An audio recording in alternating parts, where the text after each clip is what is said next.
Good morning, friends. Welcome to you to Jhajjar AIIMS branch for cancer.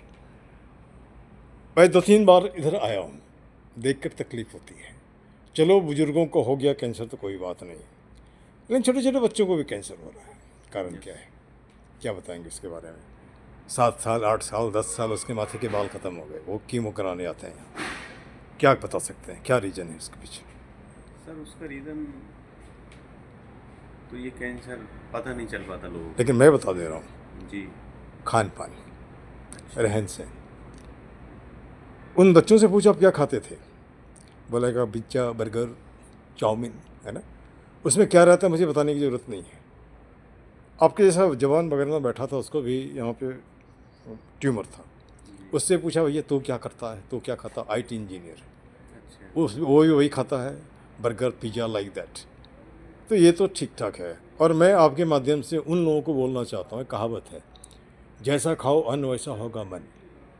जो चीज़ जीभ को अच्छा लगता है पेट को हानि पहुँचाता है। जी जी। मान रहे कि नहीं इस बात को? हाँ ठीक है। हाँ, आगे बढ़ते हैं। इसके पहले आपका परिचय में जान लेना चाहता, थोड़ा सा नाम वगैरह बता दो। कोई बात नहीं। नज़ीर अहमद। नज़ीर अहमद है। ग्रेजुएशन बाय एजुकेशन ग्रेजुएट हुआ, कॉमर्स ग्रेजुएट है ना। और by profession you are doing beautification work, beauty work like that concept. और हमारे हिसाब से काम में कोई फ़र्क नहीं पड़ता, इसको डिग्निटी ऑफ लेबर बोलते हैं। हर आदमी काम करता है और काम के पीछे का मकसद वही होता है, पेट भरना, परिवार चलाना, और उसके अलावा भी कुछ नहीं है। क्या नहीं लग रहा है आपको? नहीं यही है। अच्छा, जैसे आप भी हिंदुस्तान में रहते हो, मैं भी हिंदुस्तान में रहता हूँ, दोनों आज एम्स के छत के नीचे खड़े हैं। जी। कैसा हिंदुस्तान देखना चाहते हो? हिंदुस्तान यही है कि भाईचारे वाला हिंदुस्तान होना चाहिए। बोलने से न कि काम कार्यकाल, दोनों चीज़ों से, दोनों बोलने से भी बोलने और से काम भी। से। जैसे आए दिन मैं लोगों से उलझता हूँ रोज़। कल भी एमपी के सामने बातचीत हो रही थी, तब ने मुझे बुलाया गया था। तब ने कहा तब मैं वहाँ तब जाऊँगा जब तुम मुझे बोलने का मौका दोगे। जब तक मैं अपनी बीमारी के बारे में नहीं बताऊँगा तो सुनेगा नहीं, तो इलाज नहीं करेगा। आपको बताना पड़ेगा। अब बताओगे नहीं क्या करा और क्या करेगा? पता नहीं चलेगा। नहीं, क्या करेगा? हमसे आप हो, मैं आपसे नहीं हूँ। इस बात को जिस दिन आप जान लोगे कोई दिक्कत नहीं होगी, है ना। अगर हिंदुस्तान को हम स्वस्थ रखते हैं तो हमारे दिमाग को भी स्वस्थ रखना पड़ेगा। दिमाग का मतलब है कि जैसे मान के चलो, आपने रख लिया असलम, हमने रख लिया अमन, किसी ने रख लिया जॉन, किसी ने रख दिया वाहिगुरु। ये जैसे हरप्रीत, कपड़े खोल के देखो एक जैसा। क्यों लड़ रहे हो? ठीक है। नहीं, मुझे बताओ ना, क्यों लड़ रहे हो? एक भी कारण बताओ। कोई कारण है? कोई कारण तो नहीं, कोई कारण नहीं दिखाता। अच्छा, उसमें जितनी भी लड़ाइयाँ होती है, कभी देखा है कोई नेता मरता है? एग्जाम्पल मुझे बताओ ना। अच्छा, पूरी दुनिया को लेकर ले लो। आज इजराइल की लड़ाई हो रही है, हमास की लड़ाई हो रही है, यूक्रेन ख़त्म नहीं हुआ। वो तो दोनों आराम से मर कौन रहा है? किसका घर जा रहा है? आम आदमी का। सैनिक मर रहा है। अब बेवकूफ़ हो, क्यों लड़ती हो? है ना, सीधा से मैं बोलता हूँ। अगर पूरी दुनिया में अमन चाहिए तो दो ही चीज़ें चाहिए, लव एंड अंडरस्टैंडिंग, प्यार और समझ। ये हाँ, तो ये तब आएगा जब हम आपस में मिलें जुलें, हेलो हाई करें। जैसे मुझे याद है कि मैं तकरीबन 2.5 साल से एक पार्क में मैं जाता हूँ और सफाई भी करता हूँ और झाड़ू भी लगाता हूँ, बच्चों से बात भी करता हूँ। तो ढेर तरह के लोग मिलते हैं, कुछ से उल्टा पुल्टा बात भी बोल देता है, लेकिन हमारे सामने टिकता नहीं। क्योंकि आओ ना, बात करना यार, बढ़िया से बात करो ना, तुम्हारे बोलने से तो नहीं होगा ना, है ना। तो उसमें एक सीधा सा हिसाब है कि आज एक कम्युनिकेशन क्राइसिस है, लोग लोगों से बात नहीं करते। और हमारा है कि कम से कम 8 आदमी से मैं रोज़ मिलता हूँ तो 8 आदमी से तो हेलो हाई हो जाएगी, है ना। आप जो भी बोलते हो, अगर तो एक अपना हाँ, महत्व है, वो हमने ज़रूरत नहीं है। जी। कोई हमको, मैं पेशे से टीचर हूँ, गुड मॉर्निंग बोलने की आदत है ना, असेंबली में रिटायर्ड प्रिंसिपल भी हूँ। तो अब मैं गुड मॉर्निंग बोलता हूँ, लोगों को दिक्कत है, राम राम बोलो। बोले क्या फ़र्क है दोनों, मुझे बता, लाइन बताओ ना, क्या फ़र्क है? नहीं नहीं, क्या फ़र्क है? दोनों में नमस्कार कर रहे हो, है ना। भाषा का फ़र्क है ना। तो इतना ज़्यादा कि हम विश्व शांति की बात करते हैं, विश्व भाईचारे की बात करते हैं, ये गुड मॉर्निंग और राम राम में लड़ रहे हो यार, है ना। तो उसी पे हमने बोला एक काम करना है, उसको भी छोड़, इसको भी छोड़, जय इंसान बोल। कोई लड़ाई नहीं, कोई लड़ाई नहीं, न दाढ़ी वाला लड़ेगा, न पगड़ी वाला लड़ेगा, न चिंदन टीका वाला लड़ेगा, है ना। लेकिन वो चाहते हुए नहीं, आप चाहते हो कि लड़ते रहें, और हम बंदर बन के बिल्ली बना के लोगों को ठगते रहें। तो किसको ठगोगे यार? मैं तो देख रहा हूँ, मुझे पूरी दिखाई दे रहा है, पूरी दुनिया में आज नेताओं की कोई ज़रूरत नहीं है। काम कौन करता है? किसान। काम लड़ता कौन है? सैनिक लड़ता है। कारखाने में कौन काम करता है? मजदूर। लेबोरेटरी में कौन काम करता है? साइंटिस्ट। आप क्या करते हो? समाज बांट रहे हो। मैं तो नहीं बोल रहा हूँ आप मुझे फांसी चढ़ाओ, आप समाज बांट रहे हो यार, गलत तो नहीं बोल रहा हूँ। आपने इतने डर पैदा कर दिए कि लोगों से बात नहीं कर रहा है। बस स्टैंड में बैठे चुपचाप, अनजान आदमी से नहीं मिलोगे तो जान मार देगा। ऐसा क्या? ऐसा है क्या? ट्रेन में चल रहे हैं 30 घंटे 40 घंटे, बात नहीं कर रहे हैं, क्या कारण है? आज मैं घर से चला हूँ, हमारे घर में कि बच्ची रखी गई है, उसको बुलाइए दिन भर तुम आधा घंटा तुम रह लो कहीं, है ना? क्यों? भरोसा नहीं है। आखिर क्यों नहीं है? आप उसी तरह का सोच रखते हो जो आपके दिमाग में है, करते हो वही हो, और दिमाग जो बोलता है और ठीक से करते हो तो आगे बढ़ते हो, है ना? आपसे हमारा कोई परिचय नहीं, लेकिन अभी आत्मिक परिचय तो हो गया। जिसमें एक दूसरे से मिलता हूँ कहीं ना कहीं, ये पावर ट्रांसफ़र होता है। यहाँ पे कहाँ दिख रहा है कि भैया आप फलना हो और मैं फलना हूँ? ये तो नहीं, आदमी हो, आदमी हो। अच्छा, आप क्या कहना चाहोगे? जैसे मैं 10 साल के बाद इससे अपने कहा बढ़िया हिंदुस्तान होना चाहिए। बढ़िया हिंदुस्तान तब होगा जब हमारा माइंड सेट चेंज होगा, है ना? जैसे अभी मैं देखता हूँ हर आदमी तुरंत गुस्सा हो जाता है, झगड़ता है। दिल्ली का तो कोई बता नहीं, लॉ एंड ऑर्डर क्या है नहीं है, जहाँ मर्जी हुआ गाड़ी लगा दिया। आप रास्ते में चल रहे हैं, पैदल वाले हैं, तो आपके हाथ में भी बाइक लग जाएगा, है ना? भागम भाग, भागम भाग। तो उसके पीछे आप और मैं ये जवान हूँ। मैं कैंसर का रीजन तो बता दिया, और एक कुछ लक्षण और भी बता दे रहा हूँ। मैं डॉक्टर भी हूँ, होम्योपैथी डॉक्टर भी हूँ। तो एक छोटी सी घटना मैं बता रहा हूँ। एक हमारा स्टूडेंट बेचारा बहुत दुखी था, 12 में पढ़ने वाला, अरुणाचल प्रदेश में। तो हमने क्या हो गया सर, मुझे डॉक्टर ने बोल दिया कैंसर है। तो हमने कहा एक बात मुझे बता, कैंसर के 4 लक्षण हैं। एक लक्षण है उस आदमी का वजन कम होने लगता है, तो हमारा वजन कम हुआ नहीं। दूसरा लक्षण होता है एक स्पेसिफिक एरिया में दर्द होता है, ठीक, जहाँ पर वो चीज़ है। हाँ। तीसरा एरिया होता है कि तुम्हारा वेट कम होने लगता है। चौथा एरिया होता है आपके शरीर में कहीं ना कहीं से ब्लड सीक्रेट होता है, और वो मालूम नहीं होगा। वो तब मालूम होगा तब जब तुम्हारा लैट्रिन काला होगा, क्योंकि ब्लड होने से लैट्रिन काला हो जाता है। ये 4 है क्या? नहीं है। तो उसका पेट छू के देखे तो एकदम हड्डी की तरह, मतलब नहीं पत्थर की तरह लगा। तो हमने एक बात मुझे बता, क्या खाया था तुम? तो सर हमको टाइफाइड हो गया था, मैंने पूरा कटहल खा लिया था। गरीबी भी इसी को बोलते हैं, कटहल कोई खाता है भर पेट क्या, है ना? तो हमने एक बार फिर से तो टेस्ट करा ले, जाके टेस्ट कराया, कैंसर नहीं, लेकिन उससे नहीं था, लेकिन सोच सोच के मर जाता हो, है ना? तो कभी कभी गलत सलाह, गलत रिपोर्ट की वजह से लोग मर जाते हैं। हाँ, ये चीज़ ऐसी है, इससे लोग डर जाते हैं। हाँ, इसका अब नाम डरें और क्या, नहीं है। रात दिन वही होगा। जी अब कुछ अपनी बातें मैं बता दे रहा हूँ जी कि जो फैमिली माफिया है ना, फैमिली माफिया मतलब समझते हो ना, आपको बोलते हैं शुभचिंतक है, इतना शुभचिंतक है कि आपको हॉस्पिटल पहुँचा देंगे। ठीक, मुझे नहीं मालूम, मैं अभी थोड़ी सी दुबला हो गया, आपका ऐसा था, तो आकाश हॉस्पिटल भेज दिया, रेफर हमने हमसे पूछा जरूरत हमको है ना भाई, हमको नहीं जाने की जरूरत है ना? जी। तो नहीं, प्रेशर चेक किया, बोलते आपको हाई ब्लड प्रेशर है। हमने नहीं हो सकता, नहीं होगा ना, हम जानते हैं ना, आई नो माई बॉडी। अच्छा। वो तमाने के लिए तैयार नहीं, फिर से चेक करो नॉर्मल। अगर मैं नहीं रोकता तो तुम मुझे हाई ब्लड प्रेशर का दवाई खिलाते। हाँ, तो फिर वो पेशेंट बना देते। हाँ, डॉक्टर को भी हमने कहा कि भाई मुझे दवाई खाने में कोई इंटरेस्ट नहीं। वो तो गुस्सा हो गया, रामदेव को झगड़ा हुआ, मैंने गाली उली देने लगा। रामदेव प्रसाद या मैंने जो बाबा है, बाबा आराधिक, अगर मैं उसको बोलता कि मैं होम्योपैथी डॉक्टर भी तो और भी बिगड़ जाता।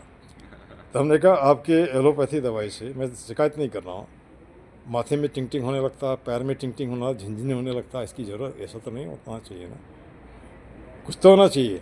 तब उसने एग्जाम्पल दिया कि एक जैसे मान लो बाइक पे कोई चढ़ता है तो हेलमेट रखता है, हेलमेट से कष्ट होता है ना, तो हेलमेट और ये दवाई और शरीर, ये बीमारी से क्या संबंध है, ये मुझे बता, है ना? सबको अपनी धंधा चलानी है।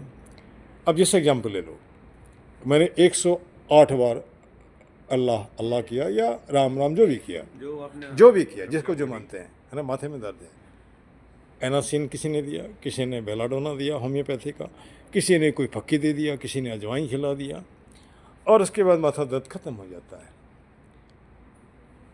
एलोपैथी वाला बोलेगा हमने एनासिन दिया, होम्योपैथी वाला बोलेगा हमने बेलाडोना दिया, और आयुर्वेदिक वाला बोलेगा हमने फक्की दिया, और पंडित बोलेगा हमने मंत्र पढ़े, और जो उलेमा या जो भी जिसको मानते वो बोलेगा नहीं हमने फतिमा पढ़ा या अल्लाह बोला। ठीक ना? साइंस क्या बोलता है? 108 बार हाथ हिलाने से आपका खून जो है जो इधर उधर हो गया तो अपनी जगह चला गया, है ना। ब्लड उसका सर्कुलेशन। हाँ, अपनी जगह चला गया ना भाई, ये नहीं बोलता, ये सब जानते हैं। दूसरी बात आपको ये भी मालूम है कि हम डेवलप हुए सेल से टिश्यू, टिश्यू से ऑर्गन, ऑर्गन से ह्यूमन। फिर हमने अपने ऊपर पगड़ी पहन लिया, कुछ लगा के नाम लड़ रहे हैं, है ना। और ये सब जानते हैं, लेकिन जान के भी अनजान बन के हम लड़ते रहे, झगड़ते रहे, कटते रहे, बढ़ते रहे, है ना। और जो मौज करने वाला मौज करते रहे, है ना। ये हमारी जो लाइफ है, मैं हर जगह ऑब्जर्व करता हूँ। मैं सब तरह से लोगों से मिलता हूँ, दारूबाजों से भी मिलता हूँ, IAS से भी मिलता हूँ। मुझे किसी से बोलने में कोई डर नहीं लगता। सही बात, तो हाँ, कोई डर नहीं है। अब दूसरी बात ये मैं बता रहा हूँ कि कभी कभी लोग बोलते हैं सर आप कहाँ पढ़ाई किया। हमने कहा शुद्ध शाकाहारी हिंदी मीडियम स्कूल, है ना। हाँ, हिंदी मीडियम स्कूल, है ना, वो भी सरकारी school. But I can challenge anybody belonging to any part of the world. मैं दुनिया में किसी भी हिस्से में कोई भी आदमी मैं उसको चैलेंज कर सकता हूँ, ठीक। अब जैसे इस अस्पताल में हम आए तो थोड़ा मुझे लगता है कि शरीर अपना इलाज खुद कर लेता है। थोड़ा इसके बारे में बता रहा हूँ, बशर्ते लोग उस तरह से थोड़ा सा हिम्मत करें, है ना। लेकिन हिम्मत नहीं बॉडी जब तक काम करती है तो कर लेता है। हाँ हाँ। तो हमारा मेन दिक्कत है कि हम रात के 12 बजे खाता खाते हैं। हाँ, वो चीज़ गलत है। सुबह का नाश्ता दिन में 12 बजे होता है। शारीरिक एक्टिविटी हमारी ख़त्म हो गई है, कमजोर हो जाती है। कम सुबह वो नहीं, टाइम कम सोचना कम चाहिए। कम हो गई है। और दिल्ली में एक नया कल्चर डेवलप हुआ, मोटापा कल्चर। उसके लिए भी हमने एक लाइन बनाया है। वो भी ये चीज़ है। हाँ, शाम को ज़्यादा देर हाँ तक ठीक खाना है। खाते इज्जा पिज्जा खाए के तोंद लियो बढ़ाए, हैं। अच्छा है। है ना। घुटना भार ढोत है दर्द देत पिराए। बेटा पहले खा रहे हो, उसको कम करने के दौड़ो। और सोच समझ के खाओ ना भाई, है ना, हाँ, ये तो है ना। तो चिड़िया सुबह खाती है, दिन भर तो नहीं खाती, रात में तो नहीं खाती है। जानवरों के साथ भी वही बात है। कल मैं पढ़ रहा था बंदर कभी बीमार नहीं होता। अच्छा। उसके रीजन दिए थे, वो दिए थे, बेचारा सुबह उठ खाने करके, का ज़्यादा उसका हाँ, वो नहीं है। सुबह उठ करके भरपेट खा लेता जो भी मिलता है, दिन भर नहीं करता है ना। और जो शहरी बंदर हो गया तो बेचारा आदमी के वाला बात करने लगा है, जो खिलाओगे जब खाओ, मिलता ही नहीं है ना। वो शाम को आप हाँ हम सब लोगों ने ये कल्चर बनाया है, हाँ। शाम का खाना ज़्यादा अच्छा समझ के उसको देर से खा रहे हो। नहीं, उसको तो आपको मुझे लगता है कि सनसेट के पहले अगर खा लेते हो तो ठीक है। रात भर नहीं खाने की ज़रूरत है। रात में चिड़िया भी नहीं खाता, जानवर भी नहीं खाता, है ना। नहीं खाते। खैर, लेकिन धीरे धीरे लोग आ रहे हैं उसी तरफ। देर लगेगा, आएंगे, है ना। आएंगे जब परेशान ज़्यादा हो अब जाएगा। चलिए देखिए यहाँ पे तो मैं थोड़ा मैं बताऊँ कि आज कम्युनिकेशन क्राइसिस है, इसलिए डिप्रेशन भी है, फ्रस्ट्रेशन भी है। वहाँ भी मैं लोगों को बोलता हूँ, रही मन निजमन की व्यथा बता दियो सबको, मस्तिष्क दबाव ना रहे, हार्ट फेल ना होए। क्या आप किसी को नहीं बोलो, हमको भी नहीं बोलो, यहाँ इसको पकड़ लिया, hello my dear wall, I am such and such person, I have got this problem. ये तो किसी को बताने नहीं जाएगा ना। पेड़ को ही पकड़ लो ना जी, है ना, कोई गलत तो नहीं है ना, नहीं। कर सकते हैं ना। और भाई हमारा लाइफ का सपना है, मैं कविता भी लिखता हूँ, हर हाथ को काम हो, ध्यान से सुनना, चेहरे पे मुस्कान हो, पॉकेट में दाम हो, खरीद कर खाने का स्वाभिमान हो, संविधान का ज्ञान हो ताकि नेता आपको ठगे नहीं, कि उसको खुद नहीं आता लेकिन आपको संविधान के बारे में बोलता है। ठीक। हंसता खेलता मुस्काता फूलता फलता हिंदुस्तान है। ये तो नहीं बोल रहा हूँ कि फूलता फूलता मिस्टर झा हो, ये तो नहीं बोल रहा। अब्राहम लिंकन की बड़ी अच्छी लाइन है, what your country gives you that doesn't matter, what you give to your country that matters.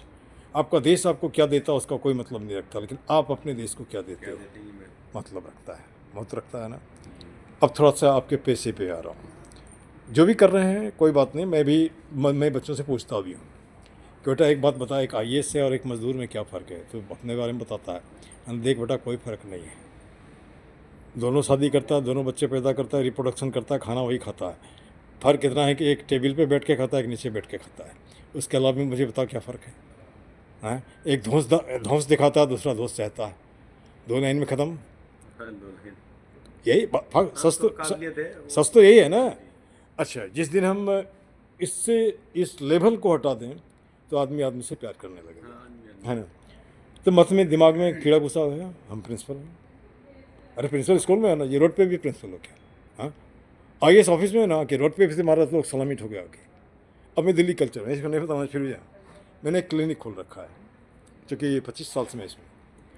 एक दिन मकान मालिक का कोई आदमी गिट्टी गिरा दिया वहाँ पे, उसके सामने बाइक रख दिया।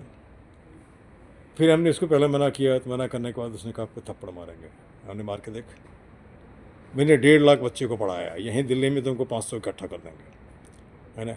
अब सबके सब हमारे वही बाहर, मैं अगर मैं आगे हूँ तो पीछे पीछे रहेगा। इसके लिए उसका रीजन है कि वो आज कहीं पे गया है तो हमारे वजह से गया है ना। ठीक है, हाँ गुरु। और दूसरी बात, एक बात ये भी है, ज़मींदारी ख़त्म हो गई, लेकिन माथे का ज़मींदारी अभी तक ख़त्म नहीं हुआ। अरे तुम्हारे मकान में हम भाड़ा देते हैं तब तो रहते हैं, जब भाड़ा देते हैं तो हम मालिक हैं, जब तक भाड़ा दे रहे हैं आप कुछ नहीं हो, है ना। बस गुस्सा लग गई, हमने लिख भी दिया, लिखता भी मैं, वो थप्पड़ लिखा, उसका लंबा ऐसे लिख दिया, उसका जो फ़ोटो लिया था सब चिपका दिया, और उसकी हालत ख़राब। हमने कोर्ट में तुम्हें खड़ा कर देंगे। हो सकता है मैं एग्रीमेंट नहीं किया हूँ, लेकिन जब मैं इसको लिया तो कुछ हमारा मकसद होगा ना भाई, कुछ कमाना हुमाना। अभी 2 महीना 3 महीने नहीं हुआ, इतना खर्चे हमने किया, उसका बोलते खाली कर दो, ऐसा होता है क्या। तो 1 तारीख को देखो क्या होता नहीं होता मालूम। लेकिन मुझे उससे कोई फ़र्क नहीं, ईश्वर जो कराता है। मैं कभी नहीं जानता था कि 35 साल काम करने के बाद आके पार्क में झाड़ू लगाएंगे, बच्चों को डायपर भी उठाया, गंदगी भी उठाया, लोगों को मोटिवेट करना बच्चों को। अरे यार तुम्हारा भारत है, तुम नहीं करोगे तो कौन करेगा, और नहीं करोगे तो कंप्लेन करो ना, जो कर्मचारी है वो आके काम करेगा। सोए रहेगा तो आपके बगल का थाली भी उठा के ले जाएगा। क्यों गलत बोल रहा हूँ? नहीं बोल रहा, है ना। अब जैसे मैं हॉस्पिटल में आता हूँ, जैसे हम ही आते हैं, आपने किसी को गलत देखा, आप उसको कुछ नहीं है इतना बोल, भाई साहब प्लीज, इतना तो बोल सकते हैं ना, हाँ बोलना चाहिए, कोई भी बोल सकता है ना। अब वो रिएक्ट होता होने दो, नो प्रॉब्लम, है ना। और सीधा सा हिसाब है, जो आदमी गटर के पानी में और गंगा जल में कोई फ़र्क नहीं दिखता है, उसको कोई दिक्कत नहीं होता। अब उसको क्या फ़र्क, क्या बोलते हो नहीं बोलते हो। चलो आपसे बातें अच्छी हुई, और मुझे लगता है कि हाँ, आप ग्रेजुएट हो और इस एरिया में हो। जैसे मान लो कोई आदमी पार्लर खोलना चाहता है या सैलून खोलना चाहता है, कितना खर्चा होगा। आज तो उसमें कोई जाति वाती नहीं है, कोई भी काम करता है, ट्रेनिंग लिया लेकर के आता है ना। मर्द औरत सब, हाँ, क्या खर्चा पड़ता होगा, किस तरह का ट्रेनिंग करना होगा।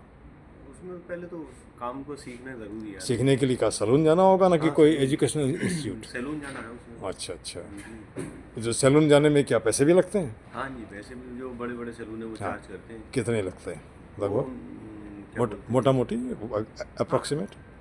कोई फीस होती है किसी की 1 लाख 1.5 लाख। अच्छा 2 अच्छा, लाख, जो बड़े बड़े पार्लर होते हैं अच्छा अच्छा अच्छा, हाँ। उनकी फीस रहती है। अच्छा, उसके बाद क्या प्लेसमेंट देता हो? प्लेसमेंट भी रहता है उनका। अच्छा अच्छा, जी। क्या मिल जाता होगा अंदाज पैसे? वो स्टार्टिंग सैलरी तो वही 20 के आसपास रहती है, 20,000। 20,000 का। क्या ऊपर कहाँ तक जाता है वो कहना मुश्किल है, कहना मुश्किल है। उसका तो वो तो उसका तजुर्बा, कमाई। काबिलियत के हिसाब से रहता हाँ है। चलिए, हाँ, तो मैं हमारे इसमें ब्यूटिशियन भी है, लेडी भी है इसमें, है ना। कहीं मिलेगा आपको खोजने से। अब कहाँ पे हम खोजेंगे, कहाँ खोजेंगे, वो 3,000 से ज़्यादा हो गया ब्यूटी। तो इससे क्या होता है कि वैसे लोग जिसको कुछ नहीं कर रहे हैं, ये तो कर सकते हैं ट्रेनिंग लोन, इसमें कोई हाँ, एजुकेशन। ये तो कर सकते हाँ हैं, हाँ इतना कोई हाँ हाँ। चार्ज भी नहीं रहता है। चलो, अब चलिए मैं ये भी यहाँ बोल दे रहा हूँ थोड़ा सा। मैं, हमारा ये स्लोगन है कुछ, जय हिंद जय भारत, बोलिए। जय हिंद जय भारत, एम्स जिंदाबाद, कैंसर मुर्दाबाद। कैंसर मुर्दाबाद, हाँ। और मैं पार्क को भी यहाँ जोड़ रहा हूँ, गंदगी मुर्दाबाद, गंदगी फैलाने वाला मुर्दाबाद। 2 तरह से गंदगी फैलती है, एक तो कूड़ा घर में बाहर से फेंक देते हो, दूसरा है किसी के माथे में भर दिया, जो पूरी ज़िंदगी परेशान है ना। वो जो ज़िंदगी परेशान है, अपनी ज़िंदगी जी नहीं जा रही है, झूठ मूठ का इनकलाब जिंदाबाद मुर्दाबाद कर रहे हो, उससे निकलो, उससे निकलो, नहीं तो ख़त्म। चलिए, आपका धन्यवाद, आभार। अभी तो नहीं, शाम तक इसको अपलोड कर देंगे, है ना।